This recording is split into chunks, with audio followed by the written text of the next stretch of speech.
ನಮಸ್ಕಾರ ಸ್ನೇಹಿತರೆ. ನಮ್ಮದು ಶ್ರೀ ಸಪ್ತಗಿರಿ ಮನೆಮದ್ದು ಚಾನಲ್ ಇದೆ. ಅದರ ಮುಖಾಂತರ ಅನೇಕ ರೀತಿಯ ಎಪಿಸೋಡನ್ನು ಕೊಡ್ತಾಯಿದ್ವಿ. ಸ್ನೇಹಿತರೆ, ನೀರು ಚೆನ್ನಾಗಿ ಕುಡೀರಿ. ನೀರು 3 ಲೀಟರ್ ಕಂಪಲ್ಸರಿ ನೀರು ಕುಡೀರಿ. ಅದು ಬಿಸ್ಲರಿಗಿಂತ ಮಾಮೂಲಿ ನೀರು ಕುಡಿಯೋದು ಒಳ್ಳೆಯದು. ಈ ಹೋಟೆಲಲ್ಲಿ ಅಜಿನೋಮೋಟೊ ಅಂತ ಹಾಕ್ತಾರೆ, ಅದನ್ನು ತ್ಯಜಿಸಿ.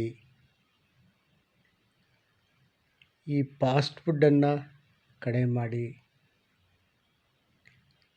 ಕಾರಣ ಇವೆಲ್ಲ ನಮ್ಮ ಜೀವನ ಶೈಲಿಯಲ್ಲಿ ಅಳವಡಿಸ್ಕೊಂಡಿದ್ದೀವಿ. ಇವೆಲ್ಲ ವಿಷಕಾರಿ ಅಂಶಗಳು ನಮ್ಮ ಆಯಸ್ಸು ಕಡಿಮೆ ಮಾಡ್ತವೆ. ಅದೇ ರೀತಿ ಅತಿ ಹೆಚ್ಚು ನೀರು ಕುಡಿಯೋದ್ರಿಂದ ನಮ್ಮ ರೋಗ ನಿರೋಧಶಕ್ತಿ ಜಾಸ್ತಿ ಆಗುತ್ತೆ. ಆ ಬಿಸ್ಲರಿಯಿಂದ ನಮ್ಗೆ ತೊಂದರೆ ಆಗ್ತದೆ. ಇವೆಲ್ಲ ಸ್ವಲ್ಪ ತ್ಯಜಿಸಿ ಪ್ರಕೃತಿಯಲ್ಲಿ ಸಿಗುವಂತಹ ವಸ್ತುಗಳನ್ನು ಉಪಯೋಗಿಸ್ಕೊಂಡು. ಕಾರಣ ಈಗ ಈ ಕೊರೋನಾ ಅಂತ ಮತ್ತೆ ಮಹಾಮಾರಿ ಬಂದಿದೆ. ಅದನ್ನು ತಪ್ಪಿಸ್ಬೇಕಂದ್ರೆ ನಾವುಗಳು ನಮ್ಮ ಪ್ರಕೃತಿಯಿರುವಂಥ ವಸ್ತುಗಳನ್ನು ಸೇವನೆ ಮಾಡಿ ಅದನ್ನು ತಪ್ಪಿಸ್ಬೋದು. ಅದು ಬಿಟ್ಟು ನೋಡಿ, ಅನೇಕರಿಗೆ ಈ ವೈಟ್ ಪ್ಲೇಟ್ಸ್ ಅಂತಿಲ್ಲ, ಕಡಿಮೆ ಇರ್ತದೆ. ಅಂಥವರು ಅಷ್ಟೇ, ಅವ್ರಿಗೆ ಅನೇಕ ರೀತಿಯ ಹಿಂದಿನ ಎಪಿಸೋಡಲ್ಲಿ ತೋರಿಸಿದ್ದೀವಿ. ನಮ್ಮ ಎಪಿಸೋಡನ್ನು ನೋಡಿ ಅದನ್ನು ಅಳವಡಿಸ್ಕೊಳ್ಳಿ.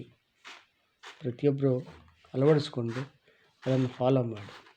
ಸ್ನೇಹಿತರೆ, ಪ್ರತಿನಿತ್ಯ ಈ ಒಂದು ಲವಂಗ, ಕ್ಲೇವ್ ಅಂತಾರೆ, ಈ ಲವಂಗವನ್ನು 3 ಸೇವನೆ ಮಾಡಿ. ಪ್ರತಿನಿತ್ಯ 3 ಸೇವನೆ ಮಾಡೋದ್ರಿಂದ ಆ ಕೊರೋನಾ ಹತ್ತಿರಗೆ ಬರಲ್ಲ. ಮತ್ತು ಈ ಸಿಟ್ರಸ್ ಇರುವಂತಹ ಹಣ್ಣುಗಳನ್ನು ಸೇವನೆ ಮಾಡ್ತಾ ಬನ್ನಿ. ಮತ್ತು ಜಾಸ್ತಿ ಹುಳಿ ಇರಬಾರ್ದು, ಅದು ಡೈಲ್ಯೂಟ್ ಮಾಡ್ಕೋಬೇಕು. ಹಿಂದಿನ ಎಪಿಸೋಡಲ್ಲಿ ಕೊಟ್ಟಿದ್ದೀನಿ. ಈ ಆಮ್ಲ ಅಥವಾ ಗೂಸ್ಬೆರಿ, ಬೆಟ್ಟನೆಲ್ಲಿಕಾಯನ್ನು ಸೇವನೆ ಮಾಡ್ತಾ ಬಂದರೆ ಅದರಲ್ಲಿ ನ್ಯಾಚುರಲ್ ವಿಟಮಿನ್ ಸಿ ಇರ್ತದೆ.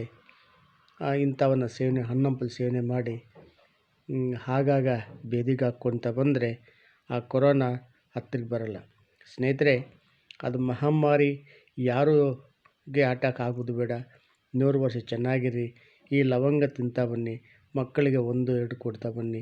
ನೀವು 3 ತಿಂದು ನೀರು ಕುಡಿತಾ ಬಂದರೆ ಆ ಒಂದು ಕೊರೋನಾ ಬರೋದಿಲ್ಲ, ಹತ್ತಿರಗೆ ಬರಲ್ಲ. ನಮಸ್ಕಾರ. ಇದನ್ನು ನೋಡಿ ಲೈಕ್ ಮಾಡಿ, ಶೇರ್ ಮಾಡಿ, ಸಬ್ಸ್ಕ್ರೈಬ್ ಮಾಡಿ. ಪ್ರತಿಯೊಬ್ಬರಿಗೂ ಹೋಗಲಿ, ಪ್ರತಿಯೊಬ್ಬರಿಗೂ ಮುಟ್ಟಲಿ, ಅವ್ರ ಮನೆಗೆ ಅವರೇ ವೈದ್ಯರು. ನಮಸ್ಕಾರ ಸ್ನೇಹಿತರೆ.